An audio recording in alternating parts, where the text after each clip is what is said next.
गरीब परिवार अपना पालन पोषण पता नहीं किस तरह से कर रहा है, कुछ भी सरकार से मदद नहीं मिल पाती है। जो मदद मिलती है उसको जो बड़े अधिकारी होते हैं उसको खा जाते हैं, लेकिन गरीब के पास कोई भी मदद नहीं आती है।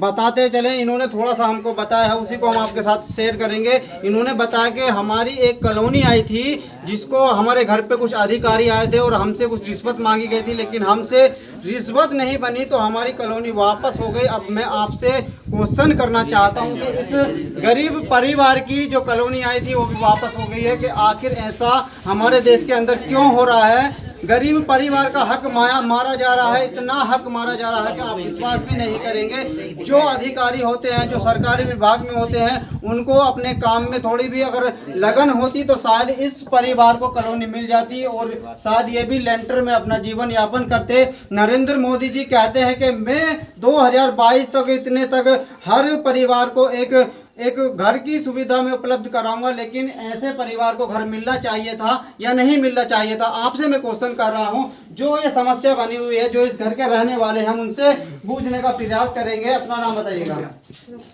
जी। जो ये आपका घर है, मतलब जो कॉलोनी आई थी वो आपको मिली है या नहीं मिली? नहीं मिली, वापस चली गई। वापस चली गई? हाँ। तो जो अधिकारी है उन्होंने तो कुछ पैसा वैसे की डिमांड करी थी, पैसे भी मांगे थे, आपने उनको नहीं दिए? नहीं दिए। तो इस वजह से इनकी कॉलोनी वापस चली गई है। ये इन्हीं का घर है, इन्हीं में ये रहते हैं। इतना छोटा घर है लेकिन फिर भी बना हुआ नहीं है। अब आप ही बताइएगा, अगर ऐसे साधारण परिवार को कॉलोनी या सरकार की कुछ मदद मिलनी चाहिए थी, उसको भी अधिकारी लोग देने लेने नहीं देते हैं। जो हमारे देश के नेता लोग होते हैं उनको जो पेंशन मिलती है रिटायर्ड होने तक, लेकिन जो हमारा इस गरीब परिवार से या और परिवार से कोई फौजी लोग जो हमारे किसी बॉर्डर पे चले जाते हैं वो शहीद भी हो जाते हैं, लेकिन उनको भी कोई पेंशन की सुविधा नहीं की जाती है। बताते चले आखिर हमारे देश के अंदर क्या ये तांडव सा चल रहा है। जिस परिवार को कुछ सुविधा होनी चाहिए थी और ये परिवार का बच्चा सरकारी स्कूल में पढ़ने के लिए जाएगा, लेकिन वहाँ पे सरकारी स्कूल में कोई पढ़ाई नहीं होती है। पढ़ाई इस वजह से नहीं होती होगी, शायद ये बच्चा अगर पढ़ जाए तो गरीब बच्चा अगर पढ़ जाएगा तो सरकार से वो क्वेश्चन करेगा और अपने हक के लिए वो मांग करेगा।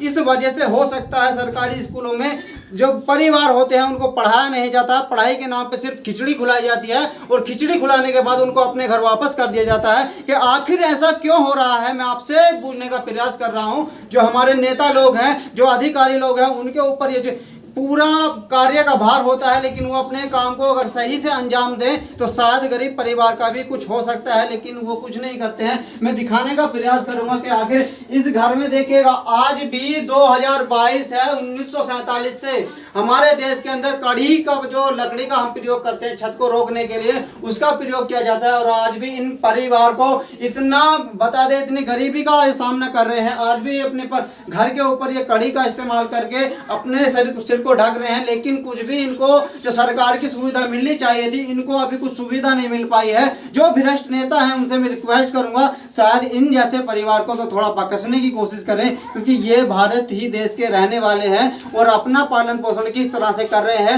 महंगाई की बात कर ले, इतनी महंगाई हो गई है कि शायद ये परिवार अपने बालकों को पढ़ाएगा या कि अपने बालकों को पढ़ाए या कुछ और अपना खर्च करे।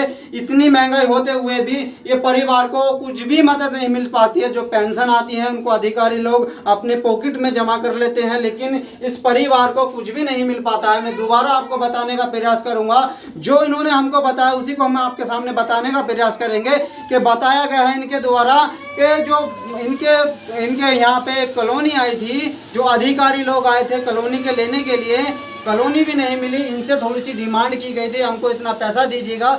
इस परिवार से वो पैसा नहीं बना, जिसकी वजह से इनको कॉलोनी तो नहीं मिल पाई और इनका पता नहीं क्या क्या वो अपने साथ ले गए, लेकिन कुछ भी इनको मदद नहीं मिल पाई है। जो भी इस समस्या का शिकार हो रहे हैं, हमारा नीचे स्क्रीन पर नंबर चल रहा होगा, प्लीज़ हमें कांटेक्ट करें। जहां तक हो सकेगा हम आपकी मदद करने के लिए तत्पर खड़े रहेंगे। 24 घंटे हम आपकी सेवा में एकदम तत्पर खड़े रहेंगे।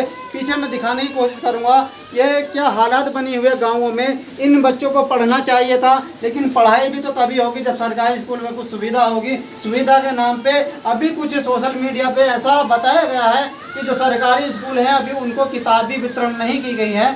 बताते चले, नरेंद्र मोदी जी ने ट्वीट के द्वारा बताया है कि जो सरकारी स्कूल में पढ़ते हैं उनको 1200 रुपये हम देंगे जूते मोजे और ड्रेस के लिए। मैं आपसे क्वेश्चन करना चाहता हूं अधिकारी लोगों से, क्या आप भी अपने बच्चों को 1200 रुपये में ड्रेस जूते बना देते होगे? ऐसा बिल्कुल भी नहीं होता होगा। आप 5-5 हज़ार रुपये के जूते बनाते हैं। शायद इन परिवार के जो गरीब परिवार के बच्चे होते हैं, थोड़ा उनके बारे में सोचने की कोशिश करें। शायद ये परिवार के बच्चे पढ़ जाएं, पढ़ लिख के किसी नौकरी पे लग जाएं, जो अपना व्यापन अपने जीवन को चला पाएं। जो भी वह देख रहे हैं हम उनसे रिक्वेस्ट करेंगे वीडियो को ज़्यादा शेयर करें और वीडियो को भी शेयर करते रहें ताकि इस गरीब की मदद हो सके। जय हिंद, जय भारत।